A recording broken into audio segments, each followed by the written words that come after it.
Alright, so this is the paper that I used, this year to examine my students on WhatsApp to see how they would perform if at all the exams were to come tomorrow. Alright, so, and I want to revise with you. Yes, this is our mid-year exam. And so this segment is definitely about the multiple choice. Yes, the multiple choice questions 1 up to 20, which means I should look out for part B, which will be about section B questions. And so the first one was reading, which constitution adoption method involves the participation of more than 50% of the eligible voters. Which constitution adoption method involves the participation of more than 50% of the eligible voters? And of course the answer is referendum. Do you know why? You should come from our WhatsApp tuitions, right? You will learn more like your friends are doing. So the answer here is referendum, which is D. Number 2, identify the law which empowers the president to appoint a commission to review the constitution. Identify the law which empowers the president to appoint a commission to review the constitution. I mean, what exactly empowers the president to appoint a group of people so they can review the constitution, like what is happening right now, right? Yes, there is a bill which is being reviewed and the stuff. But of course the answer here is a D, Inquiries Act.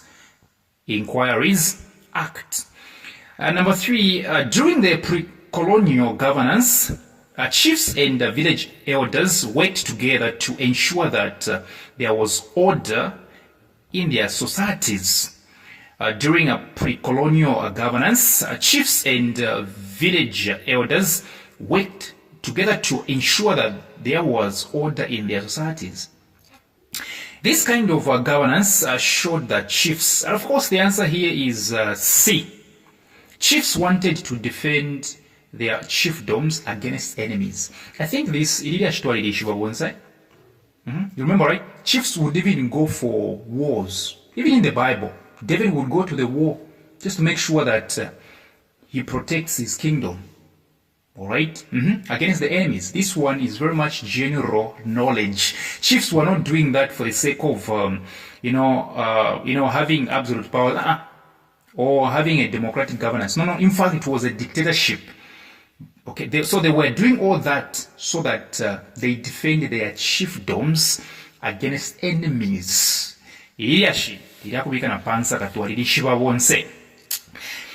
Number 4, in 2010, country A had presidential and parliamentary elections.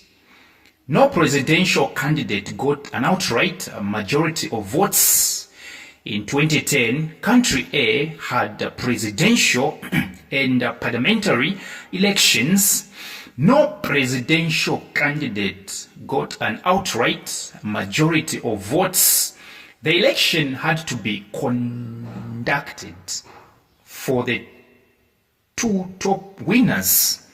You see, you have an election and then there is no winner, so you have to now make the 2 top winners to compete to have another election, which means we are going for another election, which is again choosing. I've used the word again, and the word again means repeat. All right. So the answer here is B. This is referred to as what? B. Election rerun.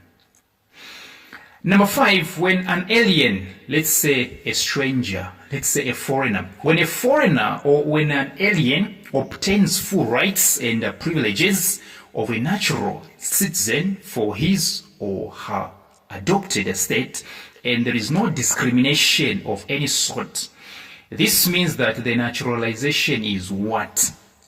Take for instance, you go to Congo. You hate Congo, right? Don't do it. Don't do that. You go to Congo and you have all the rights. You've gained the citizenship. You are naturalized, all right? You are naturalized to an extent that to an extent that you can be treated as if you were born in Congo. What exactly are you having? You're having all the rights. So what do we call that? That's called what? Complete naturalization. The answer is A. Number 6, which quality of a good citizen states that one should be willing to attempt several times in order to accomplish worthwhile goals? Which quality of a good citizen states that one should be willing to attempt several times in order to accomplish worthwhile goals? And of course, the answer is D, perseverance.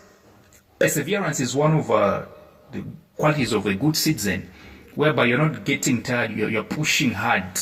All right, you're pushing off hours, you're being perseverant. So what you're exercising is perseverance. 7, what was the name of the chairperson for the commission that came up with the Universal Declaration of Human Rights, UDHR? What was the name of the chairperson for the commission that came up with the Universal Declaration of Human Rights? This one was the wife to a president. Let me say one of the presidents in America. The answer is A, Miss Elena Roosevelt. It was, she was a wife to the late president of the States. So the answer is A. Number 8, international human rights are classified into 3 categories. International human rights are classified into 3 categories. Which of the 3 categories include the 1972 Stockholm Declaration of the United Nations Conference on Human Environments? You come from WhatsApp solutions, you learn more. Here the answer is C, collective rights. Collective rights. Number 9, the Anti-Corruption Commission defined corruption using the following terms, except. The Anti-Corruption Commission defined corruption using the following terms, except. This question is actually asking you which one of the following is not the definition of corruption according to the ACC. Of course, the answer is C.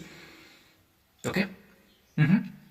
Corruption is accepting, giving, or obtaining, not practicing. This one is a general term, actually, not practicing. Practicing is a general term. According to the ACC, you are corrupt if at all you are accepting, or giving, or obtaining. The answer is C. Number 10, according to Transparency International Zambia 2014, statistics show that individuals in rural areas are paid bribes more than those in urban areas because, according to Transparency International Zambia 2014, statistics show that individuals in rural areas pay bribes more than those in urban areas because, in short, people that are in villages pay more bribes than those that are in towns. What could be the reason? Of course, the answer is B. They fear being denied of services. Do you know that you can go to any village now? Do you know you can go mujore kulya kwine kumushkulya? Chipupush waingira so. You start a business or you start offering a service, all right? You're going to realize that people will be coming. Okay, no matter how much money you give them, so long as you are helping them, they'll be willing. They'll be selling out their maize just to give you money. Why? They are fearing that you're going to deny them services because there are no services there. So you're going to be a diamond person and get in town. What if Number 11. Which of the following statements best describes the major cause of corruption in Zambia? Which of the following statements best describes the major cause of corruption in Zambia? In short, in our country, Zambia. Yeah, mweba ku Indonesia, mweba tamba video and I'm from Zambia. From you guys from Indonesia, those of you that WhatsApp me, alright? Those of you guys that are coming from Pakistan, America, I'm a Zambian and I'm very much proud of that one. I'm not going to leave Zambia. I love it. I'm not coming to your countries. I love Zambia very well. I love Zambia very well. So those of you foreigners that are texting me on WhatsApp, alright? I'm a Zambian and I'm proud of it. You get the point, right? Yeah, your countries are doing much better, but I love Zambia, you know what I'm saying, right? Yeah, I love it. I'm being patriotic, man. So which of the following statements are based this? So this question is actually asking you, in Zambia, what is the main cause? Okay, why do people involve themselves? Why do they engage in corruption? And of course, the answer is definitely D, social and economic cause. Not because we don't have NGOs, not because we admire people that are doing corruption, not because we don't have press freedom, not because journalists are not allowed to talk. No, what is affecting us is the fact that our social and economic stage is not something to write home about. The answer is D. Number 12, which feature of culture entails that every generation can discover new things and invent better technologies? Which feature of culture entails that every generation can discover new things and invent better technologies? So here the answer is definitely cumulative. Cumulative is whereby things that keep on, developing and the stuff, new stuff. So the answer here is C. 13, dash refers to the sharing of culture across countries. I think you know the answer, right? Global, right? Global culture. Sharing, right? The answer is C. Global sharing, right? So global culture refers to the sharing of culture across countries. And of course, the answer is C. 14, dash associations are organizations that monitor the actions of the government to ensure that it follows the democratic procedures and uphold citizens' rights. Dash associations are organizations that monitor the actions of the government to ensure that it follows the democratic procedures and uphold citizens' rights. But of course, the answer is a civic. The other name is civil society, in case you've forgotten, civil organizations. The answer is A. 15, Zimiso suffered from a liver disease called cirrhosis, which led to her death. This indicates that she had been abusing a substance called what? Alcohol, right? Yes. If I tell you if I tell you hate your liver so much, if I tell you hate that organ of your body called the liver, start abusing alcohol. No problem, right? It will do you justice. The answer is A. 16. Why was Narcotic Drugs and Psychotropic Substances Act of 1993 enacted by the Zambian government? In short, in 1993, why was the act called the Narcotic Drugs and Psychotropic Substances put into activity? Why did the government come up with this act? Okay, in case you didn't know, narcotic and psychotropic substances are simply drugs. So the government was simply trying to do A. The answer is A, to prohibit trafficking, exporting, possessing, and use of narcotic and psychotropic substances. 17. Differentiate alcoholic abuse from substance abuse. Of course, the answer is D, but when I was typing this one, I couldn't, or I cut it out actually. The answer is D. Alcohol abuse is when one drinks too much alcohol, while substance abuse is actually taking in something or a substance for wrong reasons. You get the point, right? Are you catching my drift? Alcohol abuse is when one drinks too much alcohol, while substance abuse is taking a substance for wrong reasons, or too much of it. All right? So alcohol, in short, okay? Alcohol abuse is specifically about alcohol, but substance abuse is about every substance that you abuse. 18. The International Bill of Rights that deals with issues of women is referred to as what? The International Bill of Rights that deals with issues of women is referred to as what? And of course, the answer is C. I think you can even see the word women there. Convention on the elimination of all forms of discrimination against women. Clap for C. Number 19, the provisions of the African Charter are a reflection of the United Nations human rights instruments.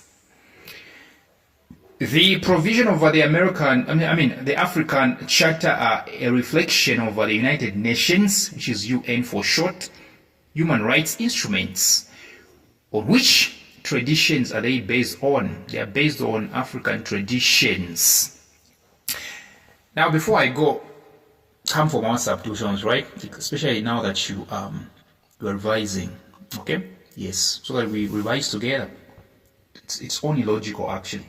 Number 20, which of the following is not a state obligation? In short, among these are four answers, four options rather, okay? Among these are four options. Which one is not the job? Which one is not the job? Which one is not the duty of the government? Well, the answer is A. It is not the duty of the government to clean and, or make sure that the environments are clean, are healthy. Okay. Yes, the government can push, but that's not their responsibility. That's your responsibility. It's among the qualities of you as a citizen that is good. So the answer here is A.